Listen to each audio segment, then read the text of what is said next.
Wakil Kepala Sekolah, serta rekan-rekan sekalian, rekan-rekan guru beserta staf yang sempat hadir pada pagi menjelang siang hari ini. Terima kasih atas waktunya. Hari ini kami atas nama Supiana SPD dan Resnawati SPD menyebarkan pemahaman dan penerapan pengalaman budaya positif. Ya, sebelum kita masuk ke materi, maka kita dulu adakan senyum ya, ice breaking dulu. Selanjutnya kalian bertatap-tatapan dengan dua orang ya, dengan temannya. Oke, yang tidak ada pasangannya bertatapan dengan Supiana saja ya. Ya, masing-masing bertatapan. Yuk. Ya, teman-teman berdiri ya, berdiri. Sebelum kita mulai, kita dulu senyum supaya ada rasa bahagia. Jadi kalau bahagia kan enak didengar. Oke, saling bertatapan Ki, karena tidak ada pasangan yang punya pasangan. Yuk kita senyum selama 30 detik. Saling bertatap Ki, Kata pasangannya, lihat apa, ada matanya, ada telinganya, ada hidungnya. Ya, Dani. Oke, terima kasih. jadi sama sudah senyum. Jadi di sini budaya positif. Ini budaya positif sebenarnya bukan hal baru bagi kita. Jadi budaya positif itu adalah perwujudan dari nilai-nilai atau keyakinan universal yang diterapkan di sekolah. Ya, budaya positif ini dapat mendorong murid untuk berpikir, kemudian dia bertindak dan mencipta sebagai proses memerdekakan dirinya sehingga murid mampu mandiri dan bertanggung jawab. Jadi konsep inti dari budaya positif yang terdiri dari beberapa bagian, yakni perubahan paradigma belajar, kemudian disiplin positif, yang ketiga kebutuhan dasar manusia, yang keempat motivasi perilaku manusia, terus yang kelima posisi kontrol guru, kemudian yang keenam adalah keyakinan kelas, kemudian yang ketujuh ini adalah segitiga restitusi. Kemudian tujuan diadakannya ini adalah untuk menumbuhkan budaya positif di sekolah dengan meyakini nilai-nilai kebajikan universal serta menciptakan murid yang merdeka yang mempunyai nilai disiplin kuat sesuai dengan profil pelajar Pancasila. Kemudian yang pertama, pembelajaran dengan paradigma baru. Ya, pembelajaran dengan paradigma baru ini merupakan pembelajaran yang dirancang berdasarkan prinsip pembelajaran berdiferensiasi. Jadi sehingga peserta didik belajar sesuai dengan kebutuhannya berdasarkan tahap perkembangan sesuai dengan teori psikologi modern untuk mewujudkan profil pelajar Pancasila. Kemudian yang kedua, kita di sini ada di sini baga, yaitu adanya di profil pelajar Pancasila dulunya ada 5, sekarang sudah jadi 6. Yang pertama itu adalah kreatif, kemudian bernalar kritis, mandiri, gotong royong, berkebinekaan, global, dan beriman dan bertakwa kepada Tuhan Yang Maha Esa. Jadi ini adalah landasan untuk profil pelajar Pancasila. Kemudian selanjutnya mengubah paradigma stimulus respon ke pendekatan teori kontrol. Jadi mana dikatakan bahwa stimulus kontrol itu yang pertama itu ada realitas kebutuhan kita sama. Ya, jadi kita ini bahwa setiap manusia mempunyai kebutuhan yang sama.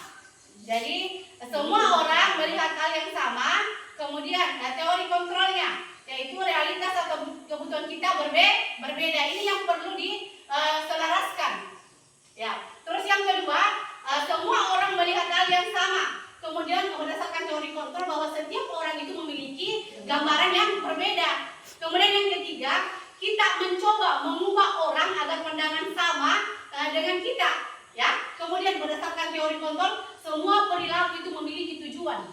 Kemudian yang keempat, perilaku buruk dilihat sebagai Kemudian berdasarkan teori kontrol bahwa semua perilaku itu adalah memiliki tujuan. Kemudian yang kelima, orang lain bisa mengontrol saya. Kemudian berdasarkan teori kontrol, ya, hanya Anda yang bisa mengontrol diri Anda sendiri. Kemudian yang keenam, saya bisa mengontrol orang lain. Ya, tetapi berdasarkan teori kontrol, Anda tidak bisa mengontrol orang lain.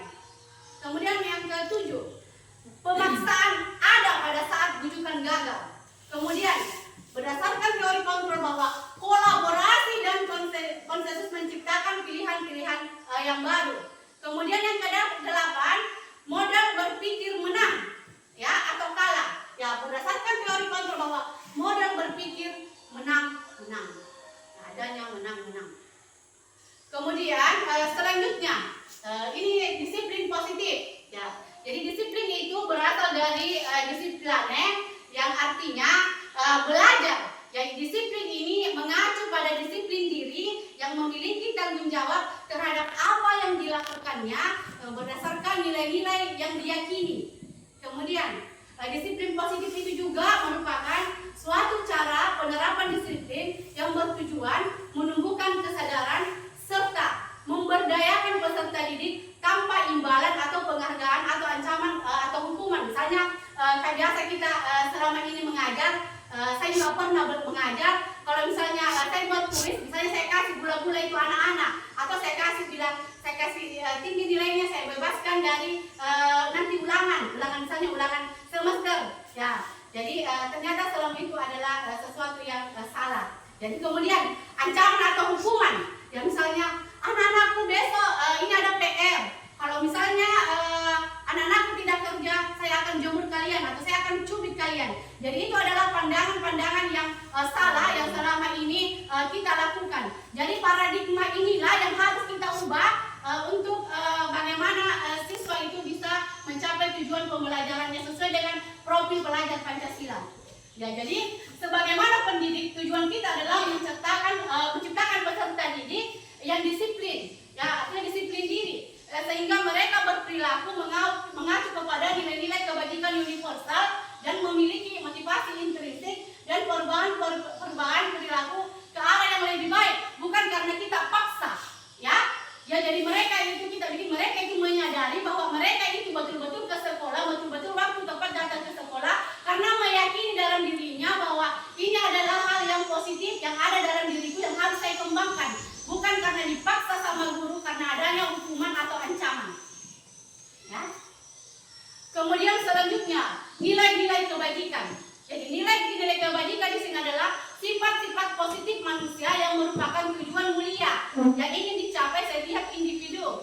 Nilai-nilai tersebut bersifat universal dan lintas bahasa, suku, agama maupun latar belakang. Jadi kita ini tidak boleh membedakan siswa di dalam kelas, siswa yang berkulit hitam, siswa berkulit putih, siswa yang berambut geribo, siswa yang agama ini dan agama itu, serta suku, ras, agama, serta orang kaya dan orang miskin. Jadi kita itu di dalam kelas harus memandang bahwa semua itu siswa itu harus sama, ya, berdasarkan latar belakangnya. Jadi contoh nilai kebijakan institusi atau organisasi. Yang pertama itu profil pelajar Pancasila itu beriman, bertakwa kepada Tuhan yang Maha Esa, berkebinekaan global, bergotong royong, mandiri, berpikir kritis dan kreatif. Jadi ini adalah salah satu profil pelajar Pancasila yang harus kita anukan sekarang kepada anak-anak. Jadi ini Info Primary Yes Program atau yang dikenal dengan FIV. Jadi adanya toleransi yang rasa hormat, integritas, mandiri, menghargai, empati, kemudian kreativitas, dan lupa pula adalah kerjasama, percaya diri dan komitmen itu. Kemudian keterampilan hidup atau life skillnya anak-anak, ya.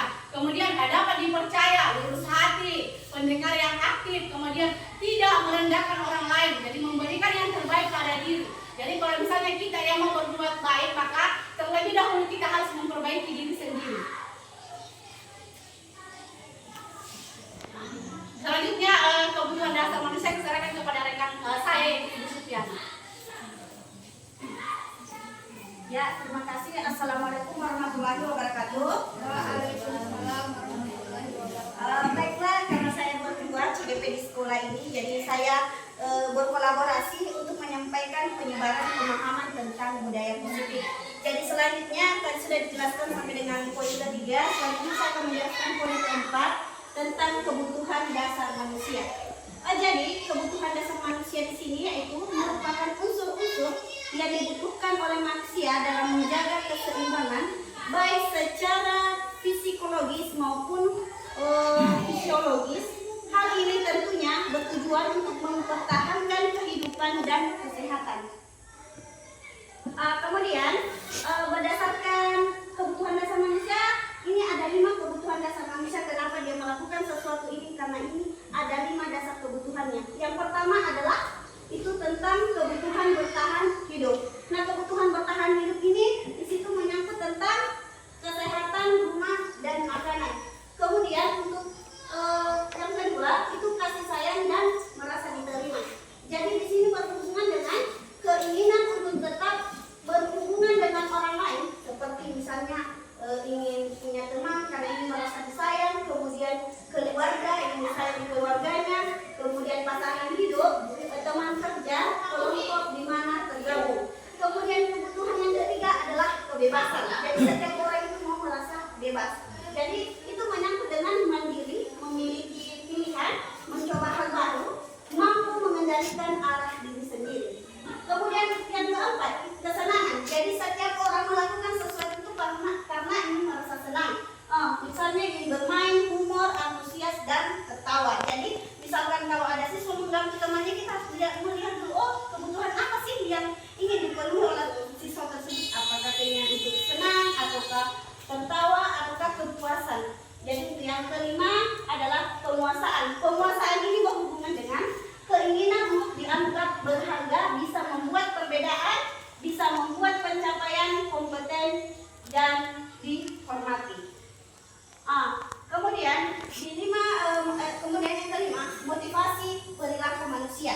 Motivasi itu adalah dorongan. Jadi ada 2 dorongan yang membuat seseorang melakukan sesuatu. Jadi ada motivasi intrinsik dan ada motivasi ekstrinsik.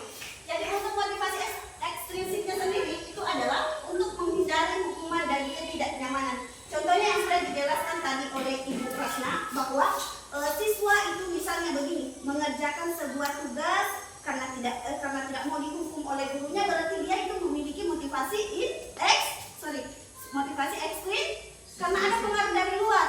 Jadi kemudian misalnya juga mau dapat nilai yang tinggi supaya nanti dikasih hadiah sama orang tua saya atau guru saya, berarti itu dia masih berada dalam motivasi ekstrim karena ada bantuan dari orang lain. Kemudian contoh yang ketiga, untuk menjadi orang yang merdeka, yang mereka inginkan dan menghargai diri sendiri dengan nilai-nilai yang mereka yakini. Jadi kalau ini yang dipegang oleh siswa kita, berarti dia motivasi dirinya itu adalah motivasi intrinsik. Contoh lebih kecilnya lagi kita pada diri kita sendiri. Saya misalkan misalnya Bapak Ibu guru datang ke sekolah dengan tepat waktu, itu karena apa? Itu karena takut dimarahi kepala sekolah atau mau dikasih tahuan, rajin tahuan, ataukah itu ada memang dalam diri kita sendiri? Bertanggung jawab. Jadi kalau kita sudah sadar bahwa ini adalah tanggung jawab saya, berarti itu kita sudah memiliki namanya motivasi intrinsik. Oke, selanjutnya. Jadi kita harus membedakan bahwa inilah yang harus kita terapkan, bahwa kita harus membedakan mana hukuman, mana konsekuensi, dan mana restitusi. Jadi intinya dari sini itu adalah budaya positif. Jadi hukuman itu adalah tidak terencana dan tiba-tiba. Misalkan saya kasih contoh, ada siswa misalnya sebentar mengajar nih, nah dia terlambat, langsung kita bilang, kenapa terlambat begini-begini? Itu kan termasuk hukuman kan, atau mencaci maki dia. Kau harusnya langsung duduk di samping papan tulis, angkat kakinya 1, pegang telinganya. Berarti itu termasuk hukuman karena langsung tiba-tiba diberikan kepada siswa. Dan ini bahaya sekali. Jadi inilah yang mau kita perlahan-lahan diminimalisir atau bisa dihilangkan, budaya hukuman ini. Kemudian murid tidak tahu apa yang akan terjadi dan dilibatkan. Nanti itu tidak tahu. Dan hukuman ini juga bisa berimbas kepada siswa. Dia itu bisa saja membenci gurunya atau bisa malu. Jadi ketika dihukum, itu banyak hal yang bisa ditimbulkan oleh hukuman ini. Kemudian bersifat 1A,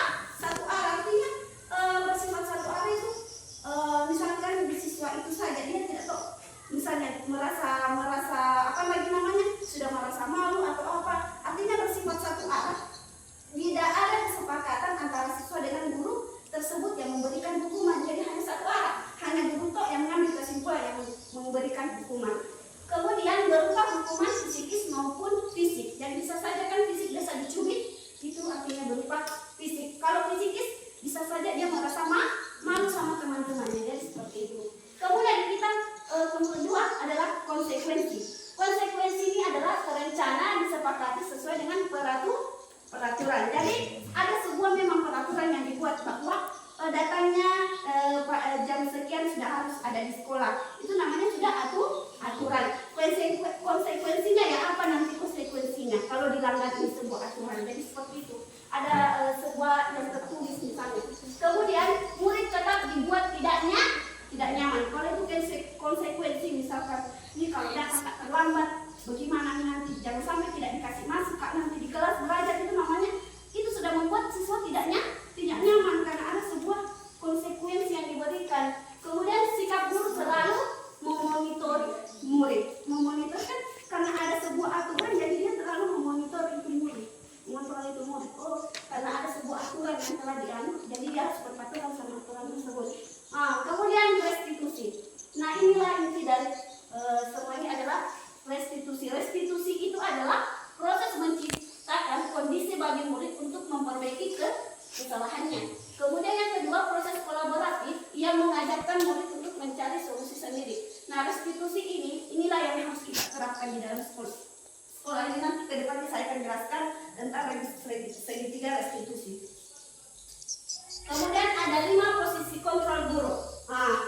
Sudah kita lihat, yang pertama adalah penghukum, yang kedua adalah pembuat merasa bersalah, yang ketiga adalah teman, yang keempat adalah pemantau, dan yang kelima adalah manajer.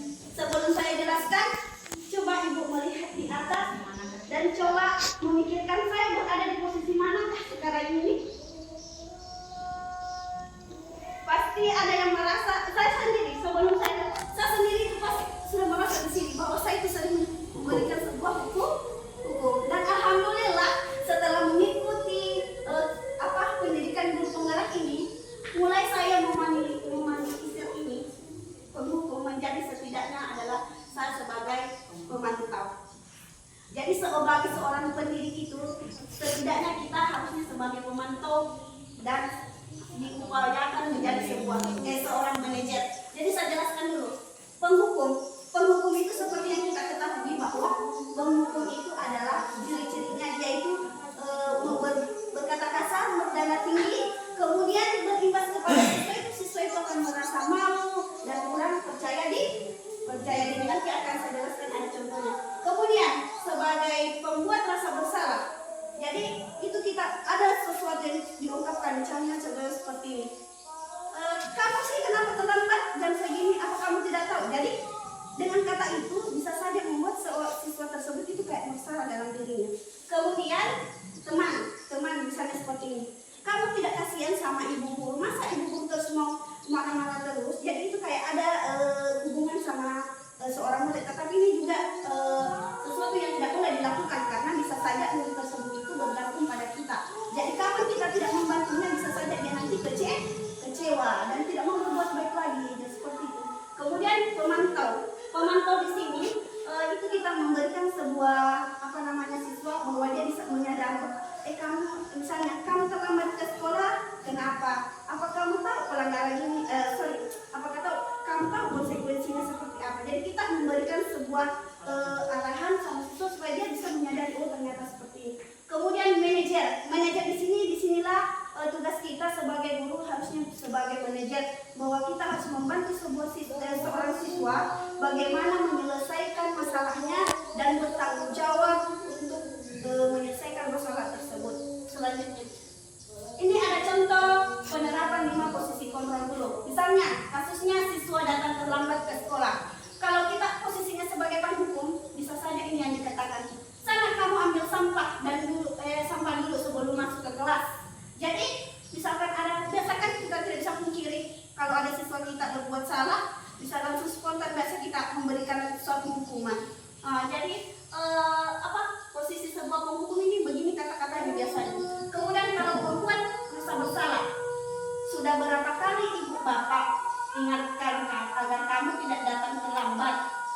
Kamu sudah membuat ibu atau bapak kecewa. Jadi ada kata-kata yang bisa memantau.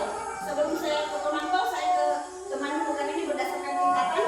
Jadi kalau seorang guru yang sifatnya sebagai teman dengan muridnya, dia itu mengatakan seperti ini.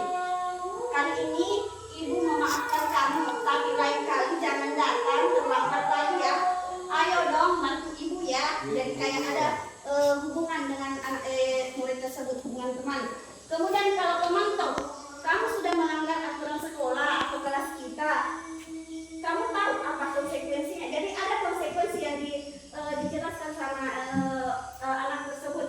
Kemudian Bapak Ibu akan mencatat kesalahan kamu hari ini untuk bahan perbaikan kamu di kemudian hari. Jadi ada suatu supaya bisa dipantau, oh ternyata kelakuannya sudah bagus. Jadi ada suatu catatan diberikan supaya dia bisa meningkatkan kelakuannya lebih baik. Kemudian untuk posisi yang kelima adalah apakah tentang manajer kalimat yang diucapkan adalah apakah kamu tahu kesalahan sudah yang kamu lakukan? Bagaimana cara kamu memperbaiki kesalahan tersebut? Jadi posisi manajer ini adalah posisi yang harus kita terapkan sekarang ini. Karena di posisi manajer ini kita membuat seorang siswa bagaimana dia menyadari kesalahannya, kemudian bagaimana dia caranya memperbaiki kesalahannya, bertanggung jawab atas kesalahannya berdasarkan nilai-nilai yang dia yakini. Oke, sekarang kita masuk pada keyakinan kelas. Jadi keyakinan kelas di sini kita pakai bukan lagi peraturan kelas, karena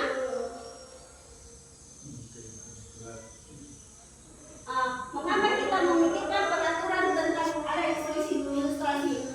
Mengapa kita memiliki peraturan tentang protokol kesehatan, yaitu penggunaan masker dan mencuci tangan setiap saat?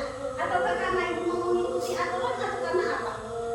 Pasti jawabannya untuk kesehatan atau keselamatan. Berarti itu untuk diri kita sendiri. Berarti itu sudah kita memiliki motivasi. Keyakinan kelas itu adalah nilai-nilai kebajikan atau prinsip universal yang disepakati bersama. Kemudian menurut Goldstein, suatu keyakinan akan lebih memotivasi seorang dari dalam atau motivasi intrinsik. Seseorang akan lebih bersemangat untuk menjalankan keyakinan dari sekedar mengikuti serangkaian peraturan.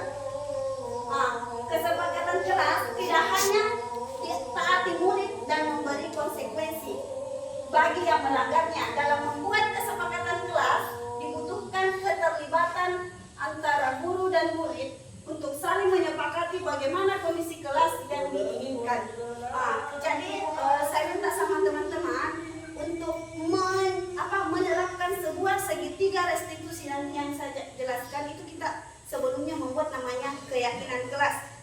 Bukan lagi namanya peraturan kelas, bukan lagi tata tertib kelas, tetapi dibuat sebuah keyakinan supaya mudah diikuti. Yang dimaksud dengan keyakinan itu adalah sebuah nilai-nilai yang harus kita yakini bahwa saya tidak boleh berbuat seperti karena ini tidak sesuai dengan, misalnya saya datang terlambat ke sekolah, berarti ini tidak boleh saya lakukan karena tidak sesuai dengan nilai yang saya yakini, yaitu disiplin. Jadi nanti ada contohnya.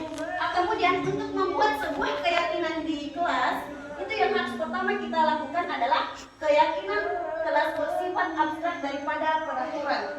Kemudian keyakinan kelas berupa pernyataan universal dan dibuat dalam bentuk positif. Keyakinan kelas tidak terlalu banyak sehingga mudah diingat dan dipahami. Kemudian keempat, semua warga kelas sebaiknya ikut berkolaborasi membuat keyakinan kelas lewat curah pendapat. Yang kelima, meninjau kembali keyakinan dari waktu ke waktu. Ini adalah contoh, sebelum saya jelaskan ini contoh, bahwa keyakinan itu dibuat itu untuk kesepakatan. Ada kolaborasi antara guru dengan siswa, karena yang mau menjalankan itu adalah siswa dan semua warga sekolah. Jadi tidak boleh dibuat satu arah. Jadi ada kesepakatan di dalam membuat nilai keyakinan tersebut. Nah, nilai keyakinan dibuat tersebut itu berdasarkan apa yang terjadi di kelas kita. Misalnya, sementara kita menjelaskan, ada siswa kita yang mengganggu teman kita. Jadi apa sih yang bisa kita buat di situ? Bahwa kita harus saling menghargai. Jadi keyakinan kelas itu tidak mesti itu terus jadi patokan bahwa disiplin, bertanggung jawab. Misalnya kalau sudah bagus, berarti kita cari lagi, terjadi sesuatu lagi di dalam kelas, kita tempel lagi, ini yang harus diyakini lagi.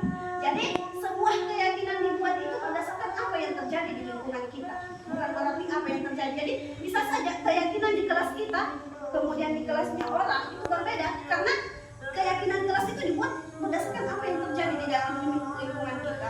Kalau sudah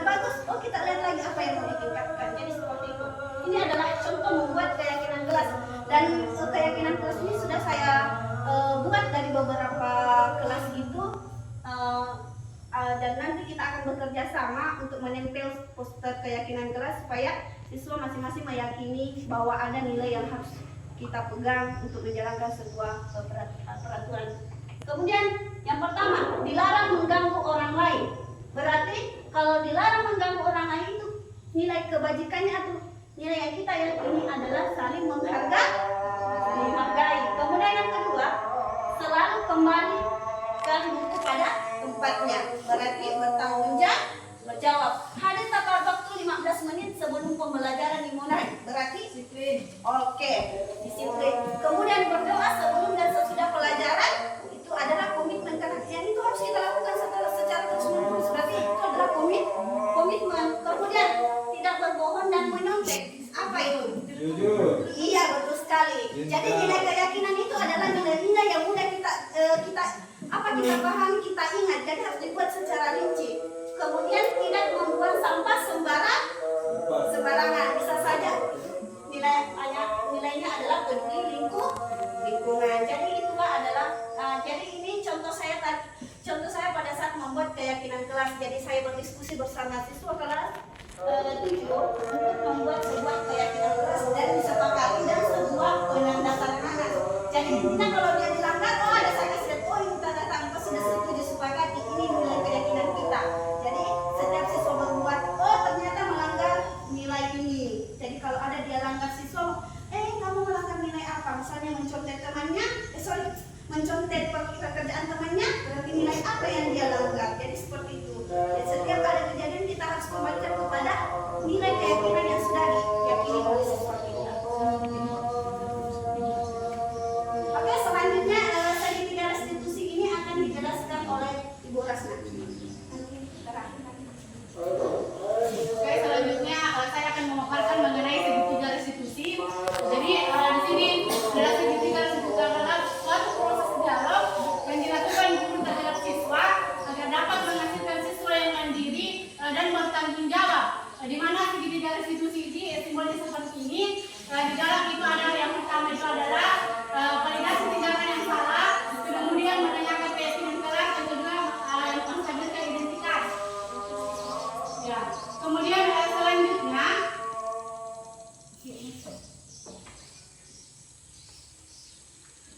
menstabilkan identitas. Jadi yang pertama itu berdasarkan prinsip membuat kesalahan adalah bagian dari proses membuat salah. Tentunya ketika ada siswa yang salah, kita tanyakan dulu bahwa berbuat salah itu wajar. Kemudian tidak ada manusia yang sempurna.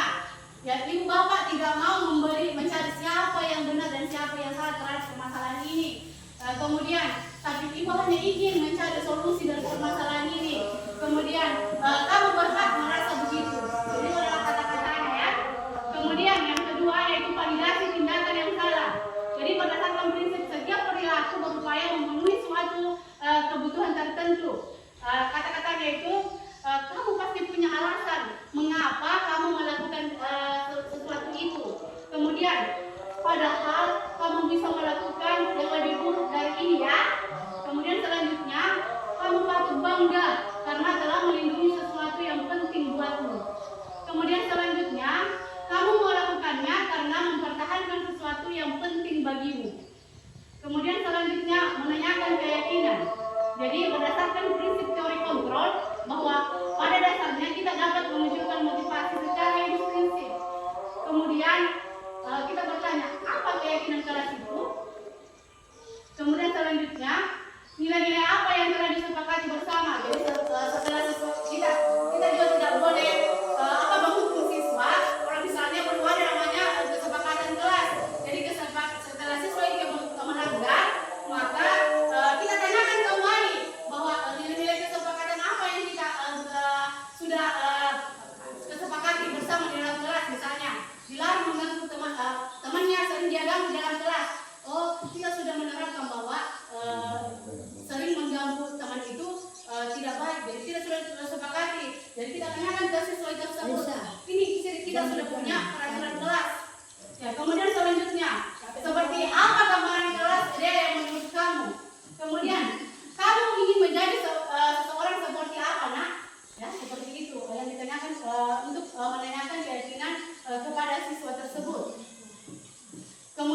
contoh ini ada kasus penerapan segitiga restitusi yang dibuat oleh Ibu Supiana. Kalian silakan Bapak Ibu mengamati.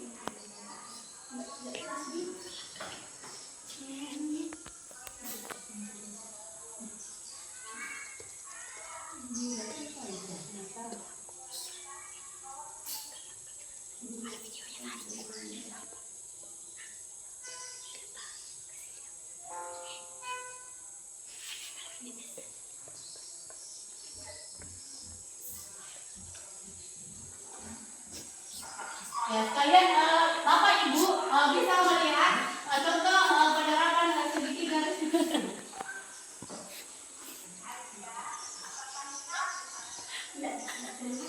Kedengaran?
Selanjutnya kita lihat umpan balik dari siswa atau tanggapan dari siswa mengenai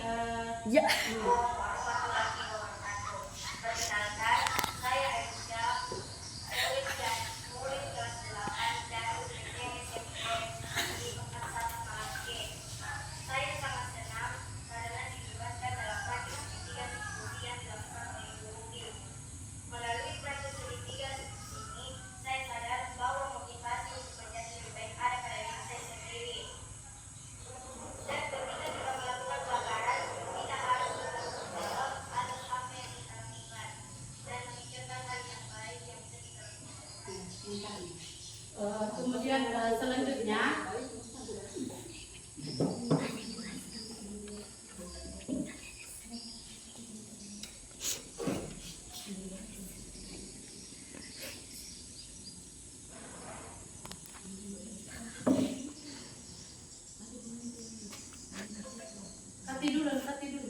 mengenai siswa di pelajaran kemudian dia tidak masuk belajar.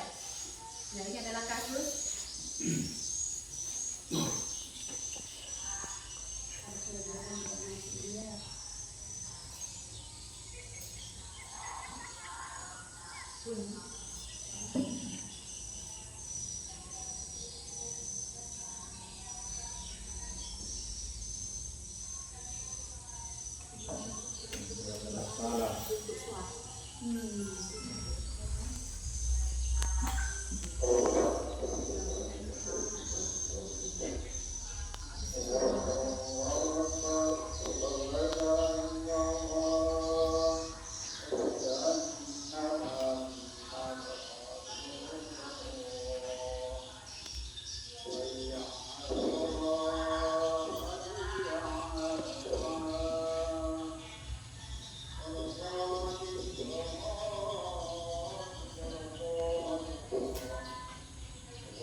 Ya, dari contoh kasus-kasus ini, sebelum saya terjun di guru penggerak, pasti kalau misalnya ada siswa yang tidak ikut di pelajaran saya dan saya tahu bahwa siswa tersebut tidak ikut, pasti saya akan, yang pertama itu saya pasti akan menghukumnya. Ya. Jadi disinilah di sini saya mendapatkan ilmu di program guru penggerak bahwa kita tidak boleh menghukum siswa karena kita memang belum memiliki kesempatan kelas. Jadi itu masih satu arah, cuma kesepakatan dari kita saja, dari peraturan dari diri sendiri, dari guru saja. Kita tidak pernah membuat aturan melibatkan kepada siswa. Jadi siswa itu tidak merasa yakin dengan apa yang mereka lakukan. Ya, jadi setelah adanya keyakinan kelas, ya pasti kita tanya dulu kepada siswa kalau dia melanggar. Nah, keyakinan kelas kita, misalnya datang tepat waktu Bu setelah jam pelajaran dimulai. Oke lah nak, baiklah, kalian sudah mengingat, tetapi kenapa kalian masih melanggar? Ya, jadi kita dikasih kesempatan untuk siswa untuk merenung terhadap apa kesalahan mereka. Ya, mungkin karena mereka memang lapar atau apa. Jadi kita itu sebagai guru mendengarkan dulu keluhan-keluhannya siswa. Kenapa siswa berbuat demikian? Jadi kita tidak boleh langsung menginterogasi siswa. Hei, sini kok. Nah, sini kau. Kenapa kok begitu? Ya, jadi seperti itulah di program guru penggerak ini kita dididik bagaimana cara kita untuk artinya ini siswa merasa nyaman, aman, bahagia di lingkungan kita. Bukan berarti bahwa siswa itu semena-mena terhadap kita, tidak.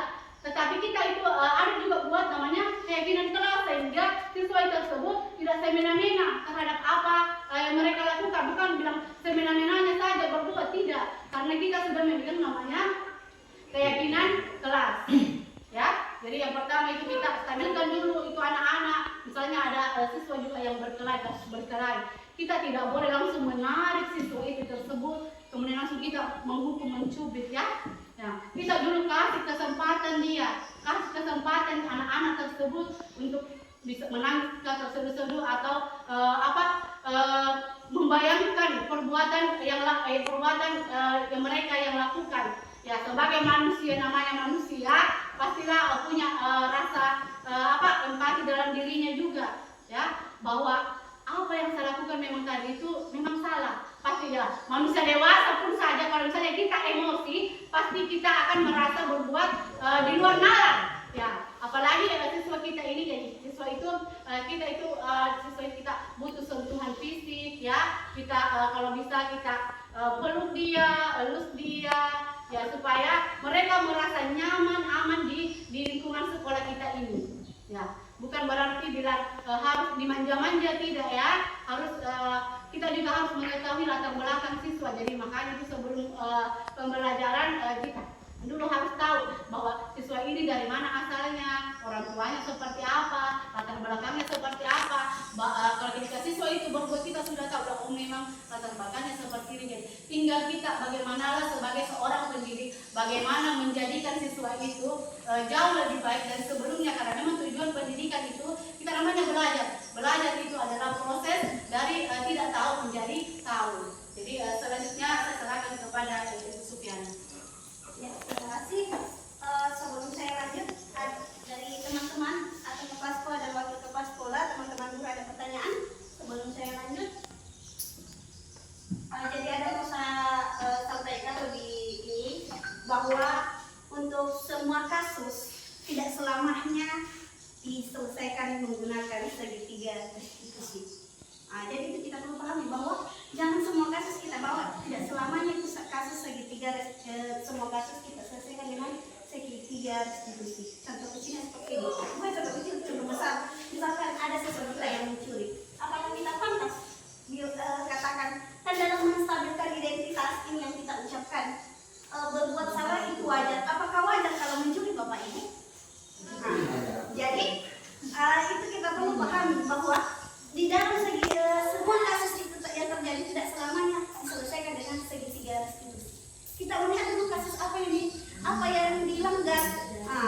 Jadi misalnya seperti ini, ada siswa kita mencuri, baru kita katakan stabilkan identitasnya, berbuat salah itu wajar. Apakah wajar itu mencuri?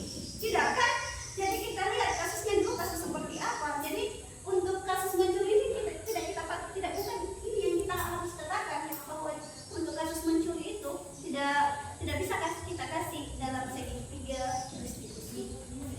itu. Jadi semua kasus yang terjadi itu tidak bisa diselesaikan dengan segitiga restitusi. Kemudian ingat Bapak Ibu bahwa untuk melakukan sebuah segitiga restitusi harus ada nilai keyakinan yang kita sepakati. Jadi kita tidak bisa melakukan segitiga restitusi kalau tidak ada nilai-nilai keyakinan yang kita sepakati, karena kita mau beracuan pada apa? Jadi ketika kita melakukan segitiga restitusi, nah di sini ada tiga langkahnya, di mana langkah terakhir itu menanyakan keyakinan. Jadi keyakinan apa yang kita mau tanyakan kalau tidak ada kesepakatan atau keyakinan kelas yang kita buat. Jadi seperti itu. Jadi untuk melakukan sebuah segitiga restitusi itu harus ada nilai keyakinan yang kita sepakati, karena kita beracuan pada nilai keyakinan tersebut. Jadi ingat Bapak Ibu, tidak semuanya kasus itu bisa diselesaikan dengan segitiga restitusi. Lagi dulu kasusnya kasus apa? Ya langsung kasus segitiga restitusi, karena tidak semua kasus itu bisa diselesaikan dengan restitusi. Oke, selanjutnya sebelum saya melanjutkan di slide ini, ada pertanyaan dari Bapak Ibu guru atau teman-teman, Bapak kepala sekolah dan Ibu wakil.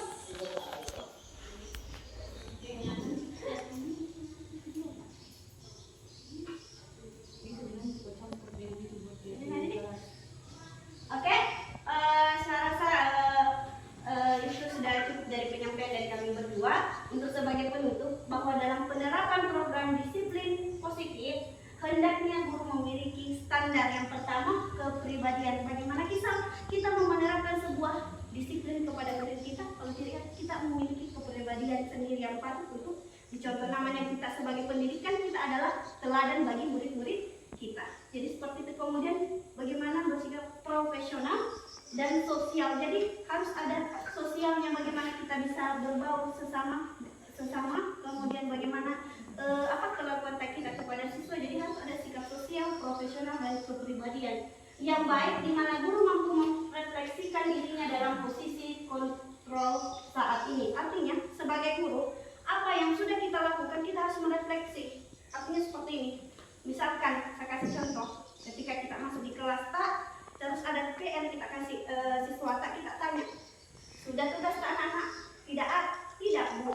Nah, jangan kita langsung jawab, kenapa tidak selesai? Perasaan ibu sudah begini. Jadi berusaha latih ke dulu. Oh, apa sih, kenapa sih siswa saya tidak selesai tugasnya? Apa sih yang kurang dari saya? Jadi sebelum kita mengambil sebuah keputusan, kita harus kembali ke diri sendiri dulu, memikirkan, oh apa sih kurangnya saya terjadi di mana sih? Jadi kalau kita harus merefleksikan diri dulu, jangan langsung mengambil kesimpulan, langsung mencap sebuah siswa bahwa kau marah sekali. Jadi apapun yang dilakukan, kita selalu melakukan refleksi, karena refleksi itu adalah untuk memperbaiki bagaimana ke depannya. Dan apa yang sudah baik kita harus tingkatkan, apa yang kurang kita harus perbaiki. Itu namanya refleksi. Kemudian bagaimana perjalanan dirinya sebagai amal. Ingat bahwa sebagai pendidik kita itu adalah sebagai manajer, among, kemudian sebagai fasilitator. Kita itu sebagai pendidik tugasnya sesuai dengan pemikiran Ki Hajar Dewantara, bahwa itu kita tujuan pendidik itu adalah menuntun murid-muridnya, bukan menuntut murid-muridnya. Jadi kalau ada siswa yang misalnya tidak bisa mengerjakan tugas, jadi tidak bisa kita langsung marahi atau kasih sesuatu tugas, kenapa begini-begini. Jadi kita harus dulu, oh ini siswa kenapa sih, apa sih yang jadi permasalahan sehingga dia tidak mengerjakan tugas. Jadi kita kembali lagi, namanya pembelajaran diferensiasi itu adalah sebuah usaha guru di dalam kelas. Proses pembelajaran yang dilakukannya, ia melihat kebutuhan belajar murid. Artinya di antara 15 siswa dalam satu ruangan itu tidak semua sama kebutuhannya, kan? Tidak semua gaya belajarnya sama, tidak semua kepintarannya sama. Jadi kita harus memberikan sebuah materi sesuai dengan kebutuhan siswa tersebut. Jadi itulah tujuan kita pendidik, adalah menuntun murid itu sesuai dengan kodrat alam dan kodrat zamannya. Kodrat alam artinya sesuai dengan perkembangan zaman. Kodrat alam bagaimana lingkungan sekitarnya, jangan kita samakan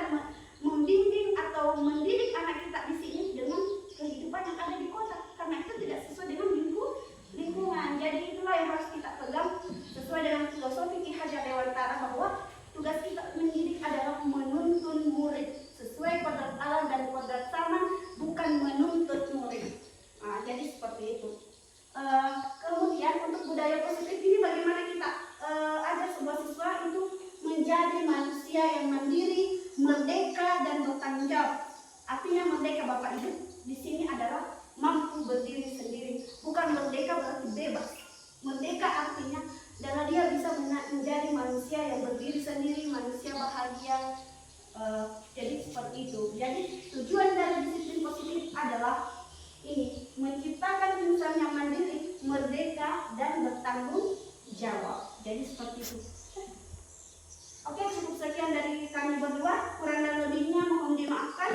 Wabillahi taufiq wal hidayah. Wassalamualaikum warahmatullahi wabarakatuh. Waalaikumsalam warahmatullahi wabarakatuh. Assalamualaikum warahmatullahi wabarakatuh.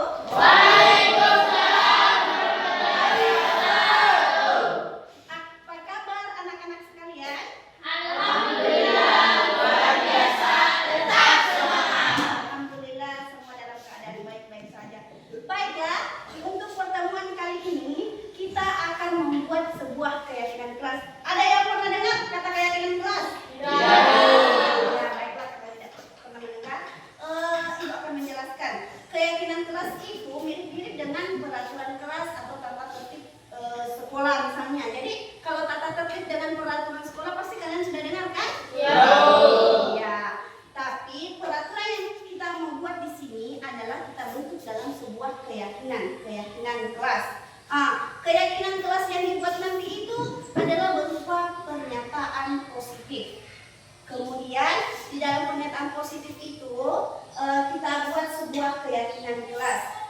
Sedikit saya jelaskan bahwa kenapa kita harus membuat sebuah keyakinan kelas, karena apa? Dengan keyakinan itu akan tertanam pada diri kalian bahwa harus meyakini sebuah nilai yang sudah disepakati. Karena dengan meyakini nilai-nilai tersebut berarti tertanam dalam diri kalian bahwa harus bertanggung jawab terhadap nilai-nilai keyakinan yang sudah disepakati. Jadi ada rasa tanggung jawab dalam dirinya. Jadi seperti itu. Misalnya, kasih contoh, antara teman atau antara guru, antara wali kelas atau antara sesama kita itu harus saling apa? Iya, saling menghargai. Saling menghargai di sini itulah namanya sebuah keyakinan. Jadi contohnya misalnya, ketika kalian melaksanakan ujian, kalau melaksanakan ujian itu kita apa? Tidak boleh apa? Tidak boleh menyontek atau tidak boleh berbohong atau harus jujur. Tetapi kata tidak boleh menyontek di sini kita tidak boleh gunakan dalam sebuah keyakinan kelas karena dia merupakan pernyataan negatif. Saya kasih contoh, pernyataan negatif itu misalnya seperti tidak boleh, dilarang, apalagi jangan. Jadi seperti itu. Nah, kalimat-kalimat ini harus diubah menjadi sebuah kalimat positif. Betul sekali. Misalnya saya kasih contoh lain lagi. Misalnya kalau kita mau menjaga kebersihan kelas, apa yang harus kita lakukan? Buanglah sampah pada tempatnya. Iya, buanglah sampah pada tempatnya. Selain itu apa lagi kita harus? Menjaga kebersihan. Iya, betul sekali, menjaga kebersihan. Jadi seperti itu nilai-nilai keyakinan kelas, bahwa nilai-nilai keyakinan kelas itu dibentuk atas dasar kesepakatan.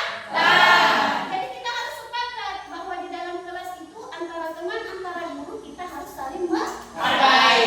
Kemudian untuk menjaga, untuk melihat lingkungan kita tetap bersih, berarti kita harus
ditempelkan di atas.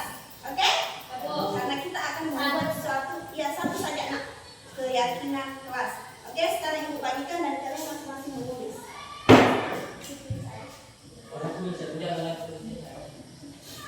Oke, sekarang ditulis. Kalian sudah mendapat kertas. Sekarang ditulis keyakinan dirinya.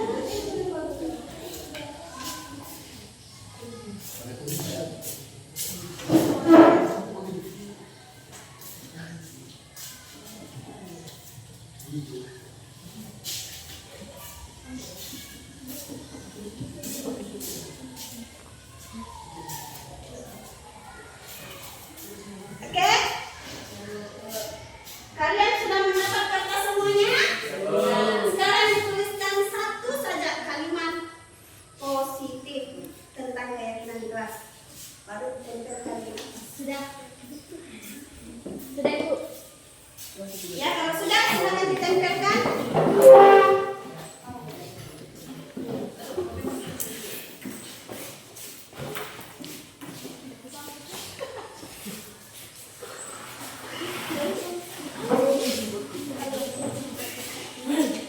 Ya, tempelkan silakan di situ, nak.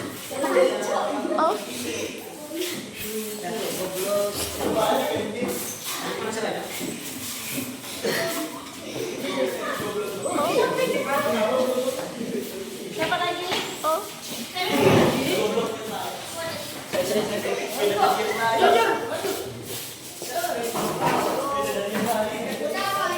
Ini Kak.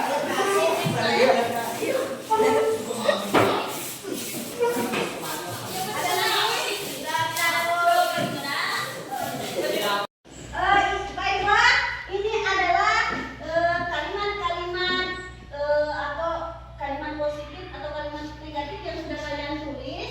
Ini adalah sebuah keyakinan yang menurut kalian di sini. Ibu akan menseleksi yang sama, kita ambil saja yang satunya. Kemudian kalimat yang kalian tulis dengan kalimat negatif kita ubah menjadi kalimat positif. Jadi ini yang kalian tulis berdasarkan kesepakatan yang kalian membuat dalam kelas kalian kan? Iya. Jadi yang pertama, jujur. Ini disepakati. Disepakati atau tidak? Kemudian jujur. Kemudian buanglah sampah pada tempatnya. Nilai keyakinan apa tadi ini? Kebersihan. Menjaga Kebersihan. Jadi menjaga kebersihan. Kemudian tidak boleh mencuri. Ini ada kata tidak boleh. Berarti kita harus ubah dari kalimat negatif ini menjadi kalimat positif. Bagusnya apa yang tidak boleh mencuri? Harus menjaga barang. Harus menjaga barang. Menjaga barang milik orang lain. Sekali. Kemudian disiplin. Ini disiplin disepakati tidak? Ya, Bu. Disiplin. Kemudian saling menghargai. Ya. Membuat sampah pada tempatnya sama tadi ini. Berarti itu adalah menjaga kebersihan. Oke. Kemudian menjaga kebersihan sama juga tadi itu adalah ini. Jadi cabut yang sama itu dicabut nanti mau disepakati apa semua. Kemudian tidak boleh bohong terhadap teman. Apa ini? Kalimat Kejujuran. jujur. Oke, jadi sama tadi ini mana? Jujur. Oke. Kemudian kita harus membersihkan kelas. Ini sama dengan yang mana tadi ini? Menjaga kebersihan. Bagus sekali dicabut kalau sudah ada menjaga kebersihan. Kemudian jagalah kebersihan sekolah.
tanggung jawab dan harus kalian yakini di dalam diri untuk menerapkan nilai-nilai keyakinan kelas ini. Jadi ini adalah sebuah kesepakatan dari kalian. Nah, bahwa ada inilah nilai 5 yang harus saya yakini dan harus saya tanggung jawab terhadap nilai tersebut. Jadi kalau misalnya ada temannya misalnya membuang sampah sembarangan, kita harus lihat nilai keyakinan apa yang dia langgar. Kalau membuang sampah sembarangan, berarti nilai keyakinan apa dia langgar? Budaya kabar? Ya. Misalnya kalau ada temannya menyontek, nilai keyakinan apa yang dia langgar? Jadi seperti itu. Kemudian lagi, kalau ada temannya mencolek-colek teman yang lain atau kamu mencolek-colek bukunya, nilai keyakinan apa yang dia langgar? Menghargai teman. Iya, betul sekali, menghargai teman. Kalau disiplin itu berarti dia harus datang tepat waktu. Seperti itu. Jadi ingat anak-anak sekalian bahwa ini nilai 5 nilai keyakinan kelas itu tidak sekedar ditulis, tetapi harus diyakini dan harus dipertanggung jawab. Jadi kalian paham semua? Paham, Bu. Jadi ingat baik-baik, nak, ini 5 nilai keyakinan kita yang harus pegang supaya lingkungan kelas kita bisa saling tercipta yang namanya budaya positif. Budaya positif itu adalah salah satunya budaya